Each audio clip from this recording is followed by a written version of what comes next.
Hello दोस्तों, स्वागत है पॉलिटेक्निक स्टडीज पे। मैं हूं आर.के. सिंह एंड हम लोग कंटिन्यू कर रहे थे अप्लाइड केमिस्ट्री का third unit engineering materials and engineering materials से आज हमारा सेकंड लेक्चर है, जहां पे हम लोग बात करेंगे एक्सट्रैक्शन प्रोसेस के बारे में। ठीक है, तो ये पूरा एक्सट्रैक्शन प्रोसेस जो है, क्या क्या स्टेप इन्वॉल्व है, इन सभी चीज़ों के बारे में आज हम लोग डिस्कस करने वाले हैं। तो दोस्तों चलो करते हैं क्लास को स्टार्ट। दोस्तों प्रीवियस लेक्चर में हम लोगों ने मेटलर्जी के कुछ बेसिक डेफिनेशन सीखे थे, जैसे कि मेटलर्जी क्या है, देन उसके बाद मिनरल और गैंग किसे कहते हैं, फ्लक्स क्या होता है, स्लैग क्या होता है, ये सभी चीज़ों के बारे में हम लोगों ने प्रीवियस लेक्चर में डिस्कस किए थे। अगर आपने प्रीवियस लेक्चर नहीं देखा होगा तो डेफिनेटली देख लीजिएगा। ठीक है, तो दोस्तों आज हम लोग बात करने वाले हैं ये जो मेटल का एक्सट्रैक्शन प्रोसेस होते हैं, इसका पाथवे कैसा रहता है, ओके, एंड क्या क्या स्टेप इन्वॉल्व होते हैं इस पूरे प्रोसेस में। चलो तो सबसे पहले बात करेंगे steps involved in the extraction of metals from their ores। ठीक है, तो मेटल के जो ओर होते हैं दोस्तों, उसमें से अगर हम लोग मेटल को एक्सट्रैक्ट करना चाहते हैं, निष्कासित करना चाहते हैं, तो क्या क्या स्टेप इन्वॉल्व होगा। तो दोस्तों ये जो स्टेप है या फिर पाथवे है पूरा प्रोसेस का, ये डिपेंड करता है मेटल के रिएक्टिविटी के ऊपर। ठीक है, मेटल का जो मेटल हम लोग एक्सट्रैक्ट करना चाहते हैं, जिसको निष्कासित करना चाहते हैं, उसका रिएक्टिविटी कैसा है, उसके ऊपर डिपेंड करता है क्या क्या स्टेप इन्वॉल्व होगा, क्या पाथवे रहेगा। ओके, तो इसलिए हम लोग यहाँ पे लिख सकते हैं the pathway of extraction process is a process depends on the reactivity of metal that to be extracted।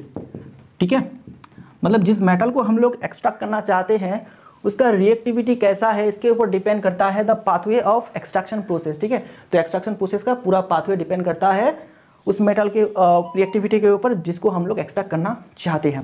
Okay, तो देखो अब अगर हम लोग रिएक्टिविटी सीरीज देखेंगे, ठीक है, तो कुछ इस तरह से आता है दोस्तों, रिएक्टिविटी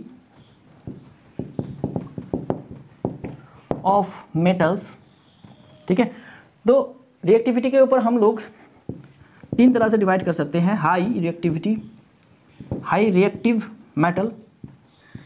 ठीक है, देन आता है आपका medium reactive metal, okay, and आखिर में आता है लो रिएक्टिव मेटल।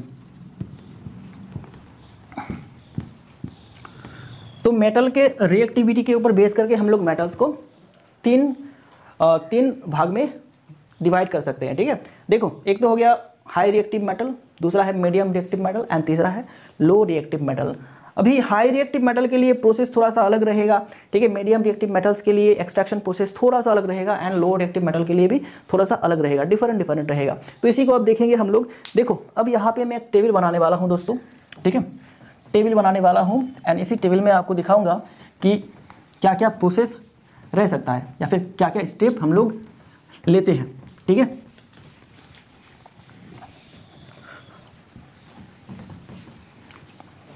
ओके, सबसे पहले तो ओर को लेंगे हम लोग, ये हो गया हमारा ओर। ठीक है, इस ओर से हम लोग मेटल को एक्सट्रैक्ट करेंगे।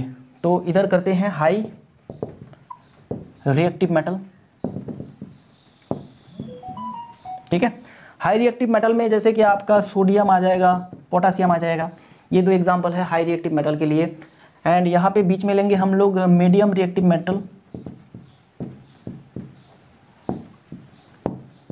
तो मीडियम रिएक्टिव मेटल में कॉपर आ जाता है, आयरन, एल्युमिनियम। ठीक है, ये तीनों ही आ जाएगा। एंड इधर को लो रिएक्टिव मेटल। ठीक है, लो रिएक्टिव मेटल में जैसे कि आपका गोल्ड एंड सिल्वर आ जाता है। ठीक है, तो देखो अगर हम लोग ओर से सोडियम को या फिर पोटेशियम को एक्सट्रैक्ट करने जाएंगे तो इसका अलग सा एक प्रोसेस रहेगा। ओके, अलग सा इसका पाथवे रहेगा। एंड मीडियम रिएक्टिव मेटल जैसे कि कॉपर, आयरन या फिर एल्युमिनियम को हम लोग निष्कासित करेंगे तो फिर इसका जो पाथवे रहेगा वो अलग रहेगा। एंड इधर को गोल्ड एंड सिल्वर के लिए भी अलग सा पाथवे रहेगा। ओके, तो इस केस में हम लोग क्या करते हैं दोस्तों, सबसे पहले तो हमारा स्टेप रहता है क्रॉसिंग वाला स्टेप। ठीक है, क्रॉसिंग देन उसके बाद क्या रहता है दोस्तों, उसके बाद रहता है कंसंट्रेशन, ठीक है, कंसंट्रेशन। देन इसको हम लोग मेल्ट करते हैं, मेल्ट के बाद इलेक्ट्रोलाइसिस ऑफ मोल्टेन ओर, ठीक है, ओके। तो ये हो गया हाई रिएक्टिव मेटल के लिए पूरा pathway, crushing, concentration, then melting, ठीक है, यहाँ पे मेल्टिंग या फिर मेल्ट, ओके। देन उसके बाद इलेक्ट्रोलाइसिस ऑफ मोल्टेन और इसके बाद हमें मिलता है प्योर मेटल, ओके। तो आप यहाँ पे याद रखिएगा, इलेक्ट्रोलाइसिस से हम लोग प्योर मेटल को एक्सट्रैक्ट कर सकते हैं, ठीक है, किसी भी मेटल को हम लोग इलेक्ट्रोलाइसिस से प्योर कर सकते हैं, जैसे कि गोल्ड के केस में, सिल्वर के केस में, ठीक है, सोना या फिर चांदी के केस में, जो भी हो, तो उसमें भी हम लोग प्योरिटी के लिए इलेक्ट्रोलाइसिस प्रोसेस का इस्तेमाल करते हैं, ठीक है। तो इलेक्ट्रोलाइसिस याद रखिएगा। अभी चले आते हैं हमारा जो मीडियम रिएक्टिव मेटल है, कॉपर, आयरन या फिर एल्यूमिनियम। तो इसका जो फर्स्ट स्टेप रहेगा दोस्तों, ये रहेगा क्रशिंग और ग्राइंडिंग, ठीक है, क्रशिंग और ग्राइंडिंग एक ही चीज़ है। देन उसके बाद इसका भी हम लोग कंसंट्रेशन करेंगे। अभी ये सभी स्टेप को मैं बाद में आपको डिटेल में समझाऊंगा, ठीक है, क्रशिंग क्या होता है, कंसंट्रेशन क्या होता है। इसके बाद हम लोग कंसंट्रेशन के बाद करते हैं, इसके लिए हम लोग करते हैं कैल्सिनेशन या फिर रोस्टिंग, कैल्सिनेशन एंड रोस्टिंग, ठीक है, कैल्सिनेशन एंड रोस्टिंग। कैल्सिनेशन कौन से ओर के लिए करते हैं हम लोग, जो कार्बोनेट ओर होते हैं, ठीक है, यहाँ पे जो कार्बोनेट ओर होते हैं दोस्तों, उसका हम लोग कैल्सिनेशन करते हैं, ओके। एंड रोस्टिंग किसका करते हैं, सल्फाइड ओर का, जिस ओर में सल्फाइड प्रेजेंट है तो उस ओर के लिए हम लोग क्या करते हैं, रोस्टिंग करते हैं, ठीक है। तो रोस्टिंग एंड कैल्सिनेशन के बाद हमें मिलता है ऑक्साइड ऑफ ओर, ठीक है, ओर का ऑक्साइड हमें मिलता है, ऑक्साइड ऑफ ओर। दिख रहा है दोस्तों आपको, काफ़ी छोटा हो गया है। इसके बाद हम लोग क्या करते हैं दोस्तों, इसका हम लोग रिडक्शन करते हैं, ठीक है। तो इसके नीचे आप लिखिएगा रिडक्शन, इसको स्मेल्टिंग करने के बाद रिडक्शन किया जाता है। तो इन दोनों प्रोसेस को एक ही प्रोसेस माना जाता है, स्मेल्टिंग और रिडक्शन, ठीक है। देन उसके बाद हम लोग रिडक्शन के बाद करते हैं रिफाइनिंग या फिर प्यूरिफिकेशन, ठीक है। रिफाइनिंग करने के बाद हमें मिलता है प्योर मेटल, ओके। तो ये पूरा प्रोसेस आप समझ लीजिए। मीडियम रिएक्टिव मेटल के लिए सबसे पहला स्टेप होता है क्रशिंग, देन कंसंट्रेशन के बाद हम लोग, अगर और हमारा कार्बोनेट ओर है तो फिर उसका कैल्सिनेशन करेंगे, अगर और सल्फाइड ओर है तो फिर उसके लिए हम लोग रोस्टिंग करेंगे, ओके। चाहे हम लोग कैल्सिनेशन करें या फिर रोस्टिंग करें, हमें मिलेगा ऑक्साइड ऑफ ओर, ठीक है। देन इस ओर को हम लोग रिडक्शन करेंगे, मतलब मेल्ट करके उसको रिडक्शन करेंगे, एंड बाद में रिफाइनिंग करने के बाद हमें मिलेगा प्योर मेटल, ओके। सो अभी बात करते हैं लो रिएक्टिव मेटल के केस में। लो रिएक्टिव मेटल के केस में बिल्कुल वही सेम चीज़ होता है, क्रशिंग कंसंट्रेशन दोनों ही रहता है, ठीक है। यहाँ पे एक साथ मैं लिख देता हूँ, क्रशिंग एंड कंसंट्रेशन, ठीक है, कंसंट्रेशन। देन उसके बाद अभी ये जो लो रिएक्टिव मेटल होता है दोस्तों, ये जनरली सल्फाइड ओर होता है। लो रिएक्टिव मेटल का जो ओर होता है वो सल्फाइड ओर होता है, तो इसका हम लोग करते हैं रोस्टिंग। सल्फाइड ओर के लिए हम लोग ऑलवेज क्या करेंगे, रोस्टिंग करेंगे। रोस्टिंग करने के बाद क्या होता है दोस्तों, स्मेल्टिंग करेंगे, ठीक है, स्मेल्टिंग करेंगे, ठीक है। स्मेल्टिंग करने के बाद हम लोग इसका इलेक्ट्रोलाइसिस करेंगे, ओके। तो इलेक्ट्रोलाइसिस हमारा आखिरी रहेगा। तो इलेक्ट्रोलाइसिस किस में पड़ता है दोस्तों, रिफाइनिंग में पड़ता है, ठीक है।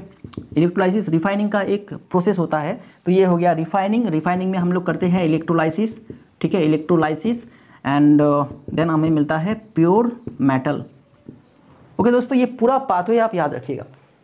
अगर मेटल जिसको हम लोग एक्सट्रैक्ट करेंगे वो मेटल हाई रिएक्टिव मेटल है, तो फिर उसके लिए ये वाला स्टेप पूरा पाथवे फॉलो होगा, crushing, concentration, melting. Then melting के बाद ये जो प्रोसेस है दोस्तों, ये है आपका रिफाइनिंग में हम लोग करते हैं electrolysis of molten ore, then हमें मिलता है प्योर मेटल। अगर मेटल मीडियम रिएक्टिव का हो, ठीक है, रिएक्टिविटी उसका मीडियम हो, तो फिर उसके लिए क्या है, हम लोग क्रॉसिंग करेंगे, कंसंट्रेशन करेंगे, देन कंसंट्रेशन के बाद अगर वो कार्बोनेट ओर है तो कैल्सिनेशन करेंगे, सल्फाइड ओर है तो रोस्टिंग करेंगे। ये कैल्सिनेशन एंड रोस्टिंग के बाद हमें मिलता है ऑक्साइड ऑफ ओर, जिसका हम लोग रिडक्शन करते हैं। रिडक्शन करने के बाद जो हमें मिलता है उसका हम लोग रिफाइनिंग करते हैं एंड हमें अल्टीमेटली प्योर मेटल मिल जाता है, ठीक है। एंड इधर को लो रिएक्टिव मेटल में जैसे कि सोना एंड चांदी आता है, तो इसके केस में हम लोग क्या करेंगे, क्रॉसिंग, कंसंट्रेशन, देन उसके बाद रोस्टिंग, देन इसके बाद स्मेल्टिंग में हम लोग स्मेल्टिंग के बाद क्या करते हैं, रिफाइनिंग करते हैं। रिफाइनिंग में जो प्रोसेस यूज़ होता है लो रिएक्टिव मेटल के केस में वो है इलेक्ट्रोलाइसिस, एंड उसके बाद हमें इलेक्ट्रोलाइसिस के बाद मिल जाता है प्योर मेटल, ठीक है दोस्तों। चलो फटाफट से इसको आप लिख लीजिए एंड ये पूरा प्रोसेस आप याद रखिएगा, ठीक है। एंड हमारे सिलेबस में क्या है दोस्तों, कॉपर, एल्युमिनियम एंड आयरन, मतलब मीडियम रिएक्टिव मेटल का एक्सट्रैक्शन प्रोसेस हमें देखना होगा।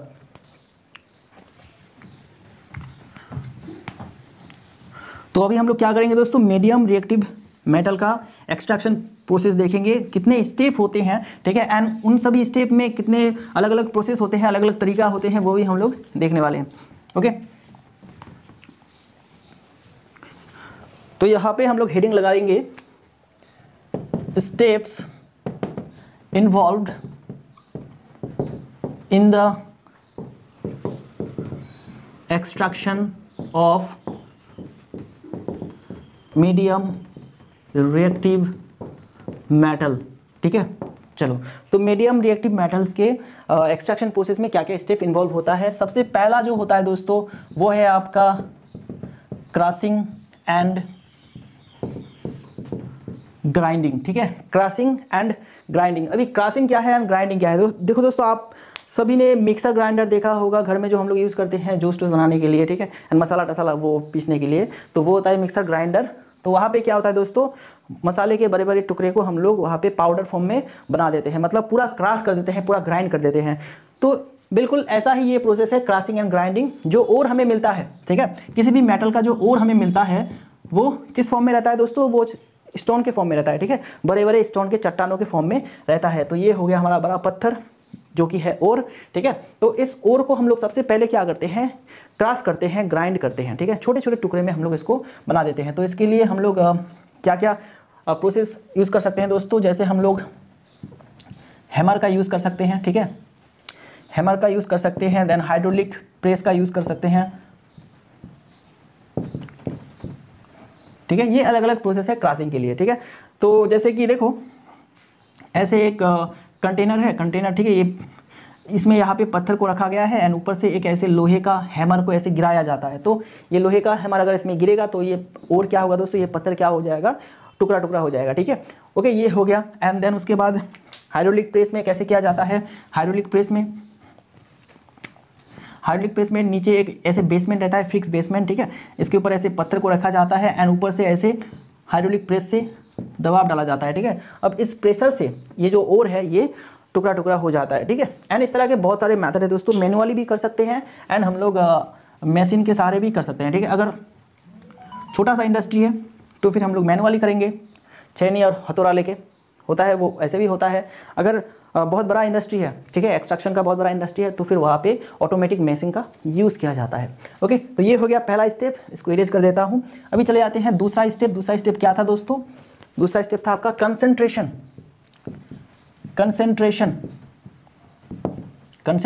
एंड ड्रेसिंग, ठीक है। तो कंसंट्रेशन को ड्रेसिंग भी कहा जाता है। Concentration and dressing of crust ore, ठीक है, जिस ओर को हम लोग क्रस्ट कर चुके हैं, टुकड़ा टुकड़ा कर चुके हैं, उसी ओर को अभी हम लोग कंसंट्रेशन या फिर ड्रेसिंग करेंगे। तो कंसंट्रेशन एंड ड्रेसिंग में क्या होता है दोस्तों, इसी स्टेप का मेन जो एम है वो क्या है कि हमें जो चीज़ चाहिए उसको रखेंगे, बाकी हम लोग उसको अलग कर देंगे, सेपरेट कर देंगे। जो अननेसेसरी चीज़ें हैं उसको हम लोग सेपरेट कर देंगे जितना हो सके, ठीक है। इस स्टेप में जितना इम्प्यूरिटीज़ को हम लोग दूर कर सकते हैं उसको हम लोग यहाँ पे दूर करेंगे, ठीक है। यही मोटिव रहता है इस स्टेप का, concentration and dressing of crust ore, okay. तो देखो इसमें हम लोग कैसे कर सकते हैं दोस्तों, एक प्रोसेस है आपका ग्रेविटी सेपरेशन, ठीक है। ग्रेविटी सेपरेशन में क्या किया जाता है दोस्तों, मान लेते हैं कि एक हमारा ओर है, ठीक है, तो ओर में जो मेटल है, ये तो ओर हो गया, तो ये आपका मेटल है, तो मेटल इम्प्यूरिटीज से ज़्यादा वेट का होता है, ठीक है। मेटल का जो वेट है वो इम्प्योरिटीज से ज़्यादा वेट का है।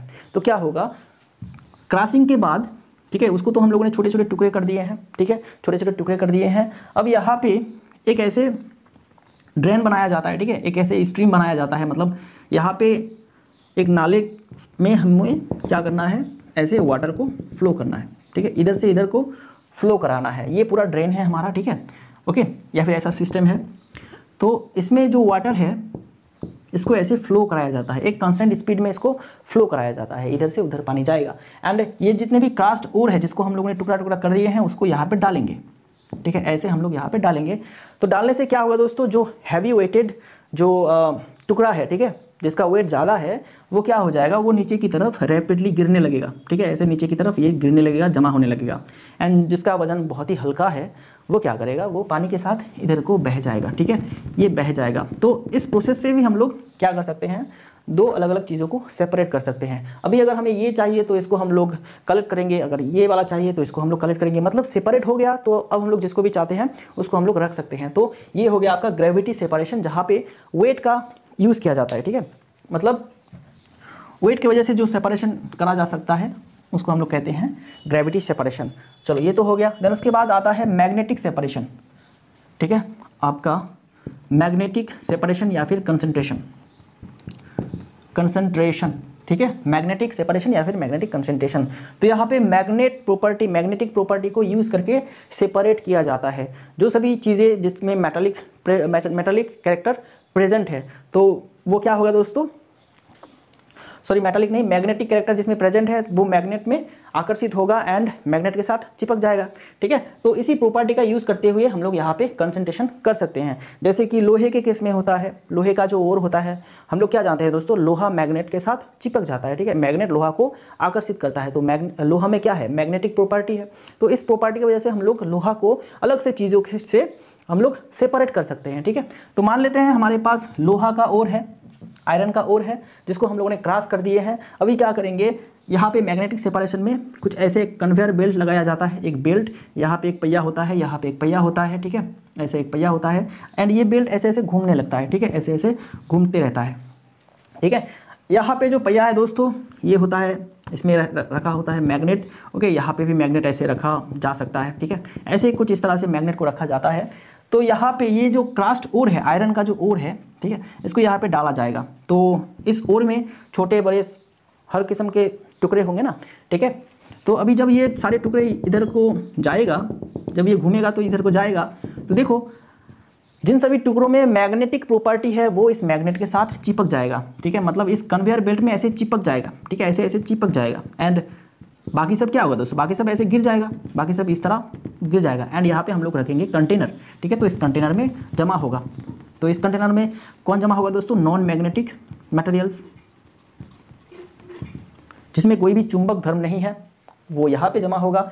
एंड जो भी मैग्नेटिक मटेरियल है वो इधर को इस चुंबक की वजह से इधर को चला आएगा चिपक के। एंड यहाँ पे हम लोग ऐसे एक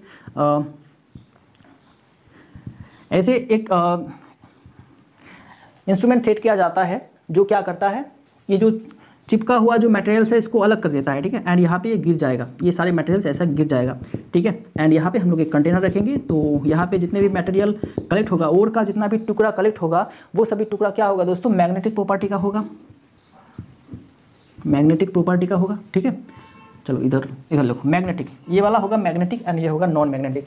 तो इस प्रोसेस के सारे हम लोग दोनों चीज़ों को अलग कर दिए हैं, मैग्नेटिक के साथ नॉन मैग्नेटिक को अलग कर दिए हैं। तो इस तरह से भी हम लोग कंसंट्रेशन कर सकते हैं। अगर हमें ये वाला चाहिए तो हम लोग इसको रखेंगे, अगर हमें ये वाला चाहिए तो इसको रखेंगे। मतलब काम बहुत आसान हो गया है, कंसंट्रेशन या फिर ड्रेसिंग हमारा हो गया है। चलो अब तीसरा प्रोसेस, ओके, तो ये भी जान लेते हैं। देखो तीसरा प्रोसेस से पहले मैग्नेटिक कंसंट्रेशन से हम लोग किसको सेपरेट कर सकते हैं दोस्तों, मैग्नेटिक कंसंट्रेशन के सारे हम लोग करते हैं क्रोमाइट को, ठीक है। क्रोमाइट को एक एग्जांपल मैं दे रहा हूँ, क्रोमाइट, ठीक है, क्रोमाइट को हम लोग यहाँ पे सेपरेट कर सकते हैं। FeOCr2O3 इसको हम लोग सेपरेट कर सकते हैं। चले जाते हैं तीसरे प्रोसेस में, कंसंट्रेशन का तीसरा प्रोसेस ऑयल फ्लोटेशन, ठीक है, oil flotation. Oil flotation. Oil flotation क्या होता है दोस्तों, अलग अलग मटेरियल, ऑयल में अगर हम लोग अलग अलग मटेरियल छोड़ देंगे तो कुछ मटेरियल तो तेल में डूब जाता है, कुछ ऊपर तैरते रहता है, ठीक है। तो ऑयल फ्लोटेशन एक ऐसा सिस्टम है, ऐसा प्रोसेस है जहाँ पे क्या किया जाता है दोस्तों, जितने भी क्रास्ट ओर है, ठीक है, जो भी टुकड़ा टुकड़ा ओर का जो जितने भी टुकड़ा है, ठीक है, उसको हम लोग तेल में छोड़ देते हैं, ठीक है। एक बड़ा सा कंटेनर होगा तेल का, ये तेल का कंटेनर है, इसमें क्या है दोस्तों, इसमें है ऑयल, ओके। तो इसके ऊपर हम लोग सारे क्रास्ट ओर को ऐसे छोड़ देंगे। तो जो क्रास्ट ओर है वो कुछ पार्टिकल या फिर कुछ टुकड़ा तो नीचे की तरफ गिर जाएगा, कुछ ऊपर की तरफ तैरेगा। अब हमें जो भी चाहिए उसको हम लोग रख लेंगे, ठीक है। अगर हमें ये वाला चाहिए, जितने डूब गया है वो चाहिए, तो उसको हम लोग अलग रख सकते हैं, ठीक है। एंड अगर ये चाहिए तो इसको हम लोग अलग रख सकते हैं, ओके, ठीक है ना। तो देखो ये हो गया ऑयल फ्लोटेशन। ऑयल फ्लोटेशन के सारे हम लोग आपका कॉपर पायराइटिस, देन उसके बाद आता है दोस्तों आपका गैलेना, ठीक है, जिंक ब्लेंड, ये सभी को हम लोग सेपरेट कर सकते हैं, ठीक है। तो एग्जांपल इसके सारे हम लोग क्या क्या सेपरेट करते हैं, कॉपर पायराइटिस, ठीक है, कॉपर पायराइटिस हो गया। देन उसका बाद आ गया गैलेना, ठीक है, गैलेना का फॉर्मूला है PbS, ठीक है। देन उसके बाद जिंक ब्लेंड ZnS, ठीक है। तो इन सभी को हम लोग सेपरेट करते हैं ऑयल फ्लोटेशन के सारे। तो ये हो गया दोस्तों second step, concentration and dressing of crust ore, ठीक है, कंसंट्रेशन वाला। चलो अभी हम लोग चले जाते हैं थर्ड स्टेप में। थर्ड स्टेप क्या है दोस्तों, कैल्सिनेशन एंड रोस्टिंग, ठीक है, कैल्सिनेशन एंड रोस्टिंग। तो यहाँ पे एक बात याद रखिएगा जो कि मैंने अभी भी कहा है, ठीक है।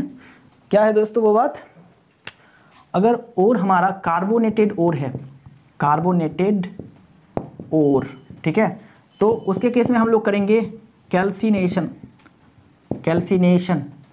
एंड अगर सल्फाइड ओर है, ठीक है, मतलब जो ओर हम लोग ले रहे हैं उसमें क्या है, सल्फाइड है, तो उस केस में हम लोग करेंगे रोस्टिंग।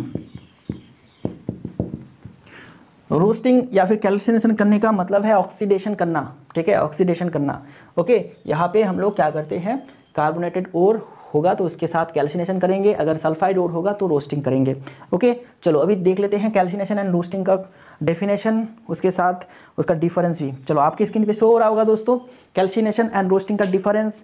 तो आप यहाँ पे देख सकते हैं कैल्सिनेशन एंड रोस्टिंग का डिफरेंस। कैल्सिनेशन में क्या कह रहा है, calcination is the process of heating the concentrated ore in limited supply or in absence of air, ठीक है, at a temperature below its melting point. Calcination is the process of heating the concentrated ore in limited supply or in absence of air at a temperature below its melting point. तो calcination क्या है दोस्तों, calcination एक process है जिससे कि हम लोग कंसनट्रेटेड ओर्स को, ठीक है, कंसनट्रेटेड करने के बाद जो ओर हमें मिलता है उसको हम लोग हीट करते हैं इन लिमिटेड एयर सप्लाई, ठीक है, एयर सप्लाई को लिमिटेड रखते हुए या फिर एयर सप्लाई बिल्कुल ना होते हुए हम ना देते हुए हम लोग उसको हीट करते हैं। एंड टेम्परेचर कैसा होना चाहिए, टेम्परेचर होना चाहिए इसका मेल्टिंग पॉइंट से नीचे, ठीक है, मेल्टिंग पॉइंट से नीचे।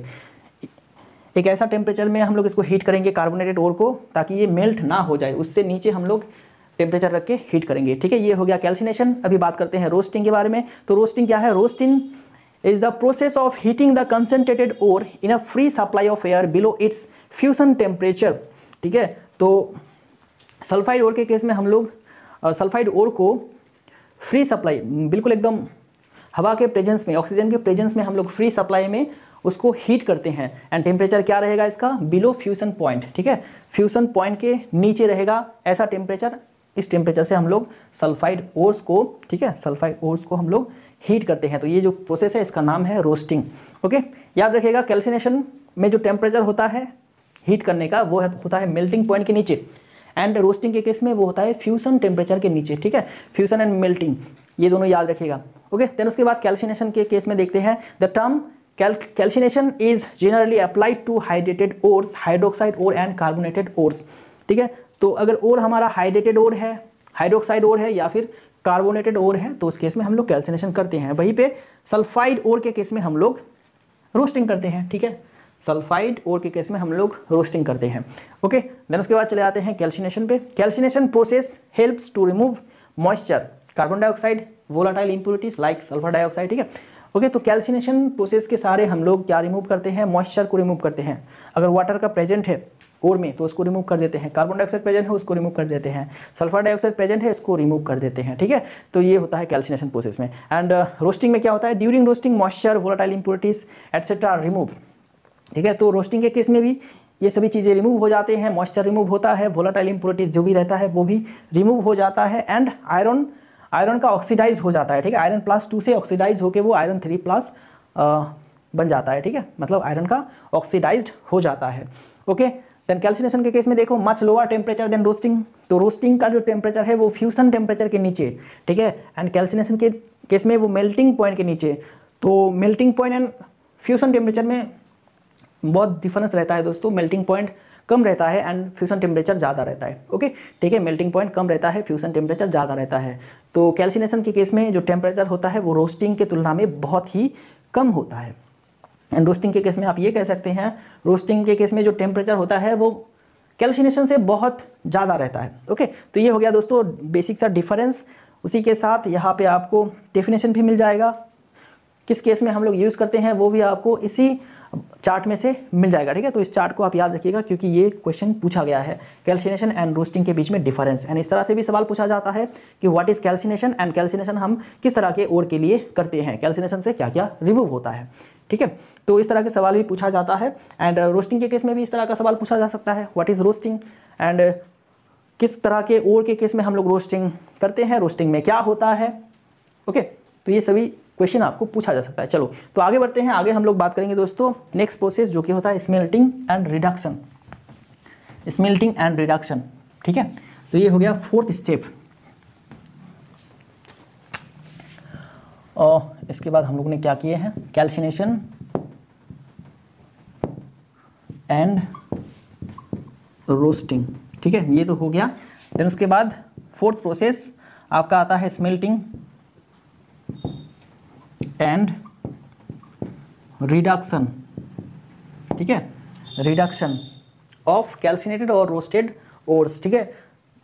कैल्सिनेशन एंड रोस्टिंग करने के बाद जो हमें ओर मिलता है उसको हम लोग कहते हैं कैल्सिनेटेड और रोस्टेड ओर, ठीक है। अब इसी ओर को लेके हम लोग करेंगे स्मेल्टिंग एंड रिडक्शन स्टेप, ठीक है। स्मेल्टिंग बोले तो क्या है दोस्तों, जो रोस्टेड ओर होता है या फिर कैल्सिनेटेड ओर होता है उसको हम लोग पूरा पिघला देते हैं, ठीक है, पूरा इतना हीट देते हैं कि उसको हम लोग पिघला देते हैं, मेल्ट करा देते हैं। ओके, देन उस मेल्टेड ओर में हम लोग डालते हैं फ्लक्स, ठीक है, मेल्टेड ओर में हम लोग डालते हैं फ्लक्स। अब ये फ्लक्स क्या करता है, ये फ्लक्स इम्प्यूरिटीज़ के साथ जुड़ जाता है, एक नया तरह का कंपाउंड बनाता है, फ्यूजेबल कंपाउंड, ठीक है।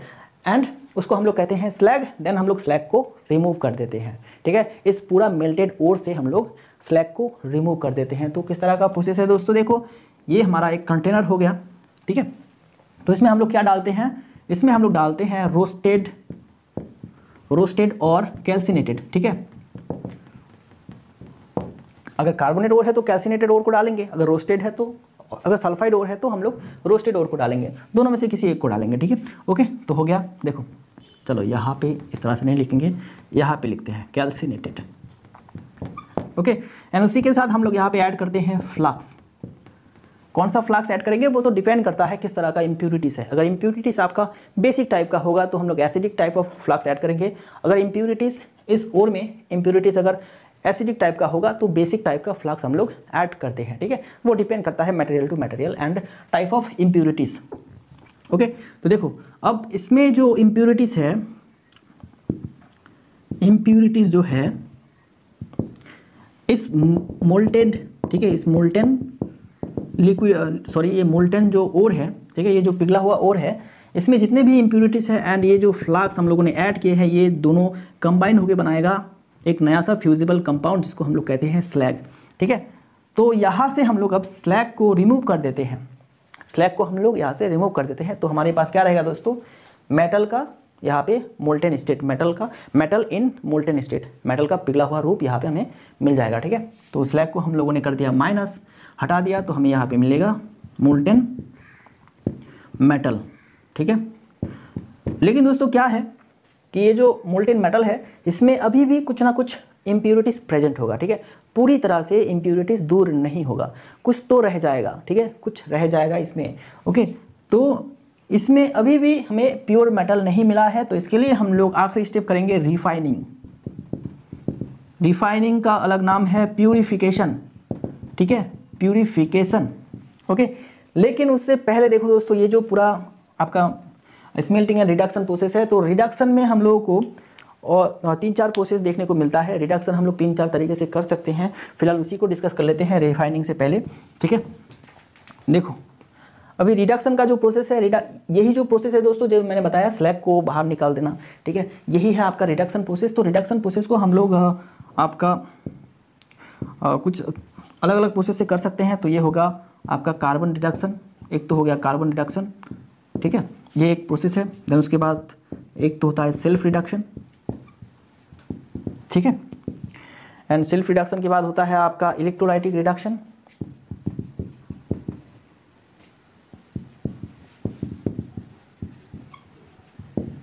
ठीक है।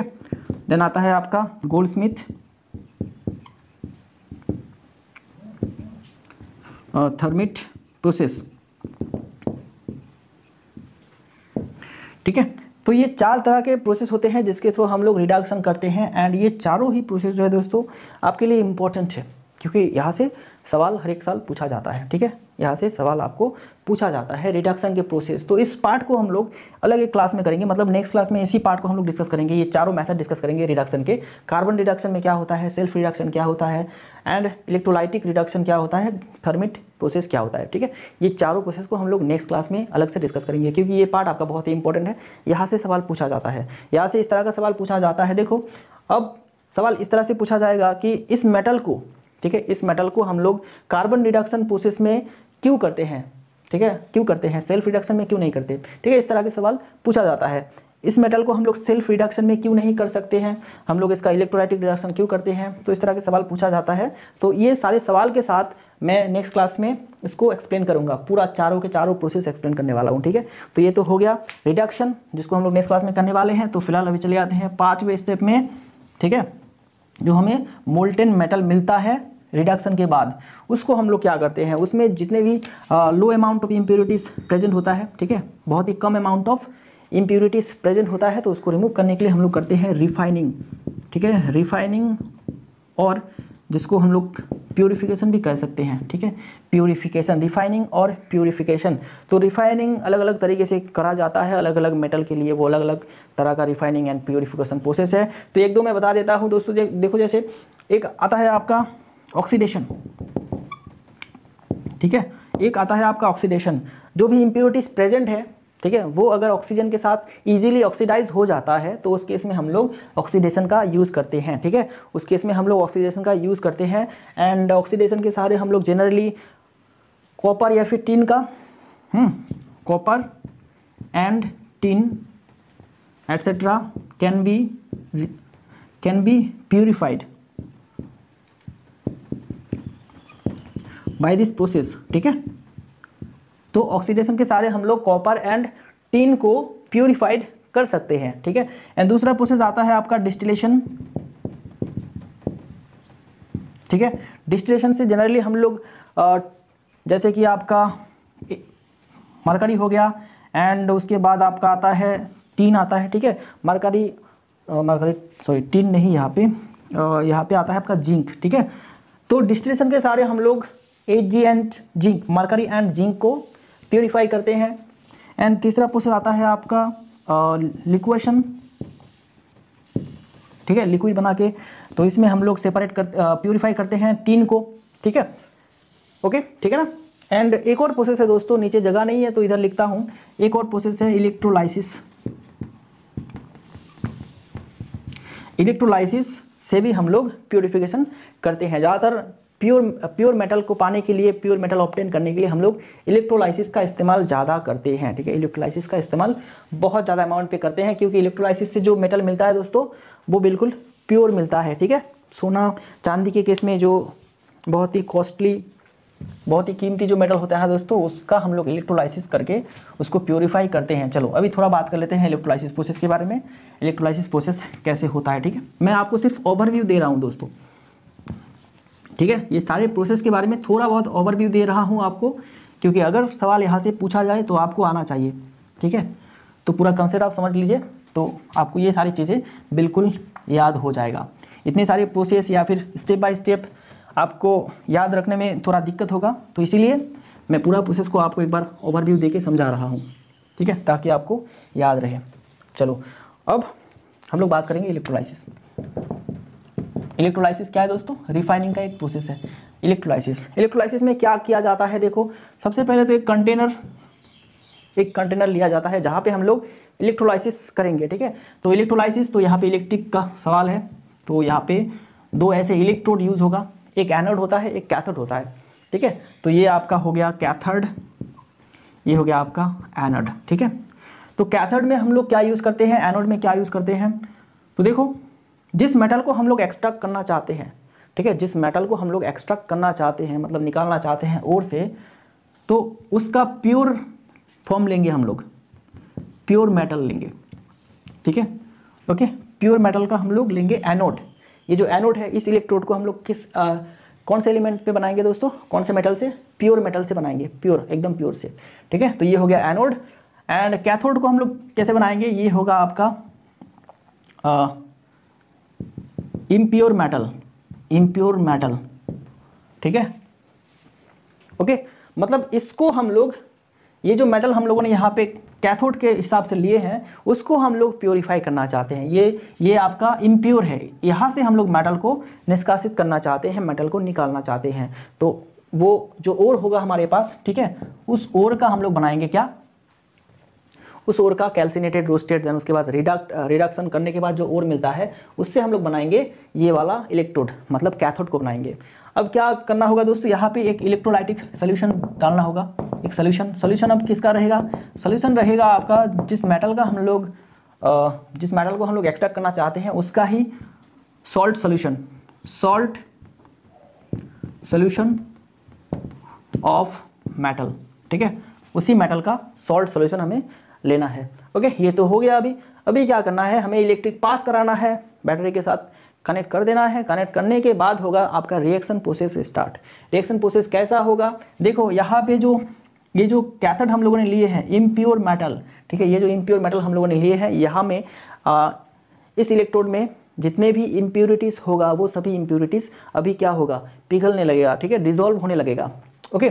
तो देखो, अब इम्प्योरिटीज़ इसको छोड़ के बाहर निकलने लगेगा, ऐसे ऐसे बाहर निकलने लगेगा। अब सारे इम्प्योरिटीज़ इस सोल्यूशन के साथ तो मिक्स नहीं होगा ना, जितने भी यहाँ से बाहर निकलेगा वो सभी के सभी सॉल्ट सोल्यूशन के साथ तो मिक्स नहीं होगा, कुछ मिक्स होगा, कुछ नहीं होगा। तो जो भी मिक्स होगा वो सॉल्ट सोल्यूशन में मिक्स हो जाएगा, एंड जो नहीं मिक्स होगा वो कहाँ जाके जमा होगा दोस्तों? इस एनोड में, ठीक है। इस एनोड के ऐसे सरफेस में ऐसे जमा होने लगेगा, ठीक है, ऐसे जमा होने लगेगा, इस एनोड के चारों ओर ऐसे जमा होने लगेगा, ठीक है।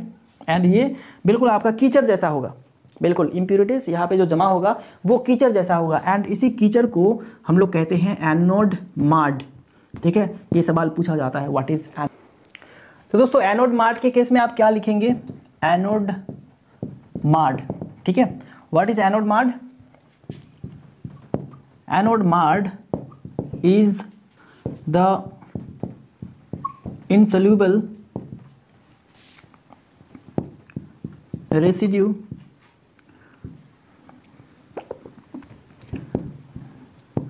that deposits on the surface of anode during the electrolysis purification of metal, ठीक है।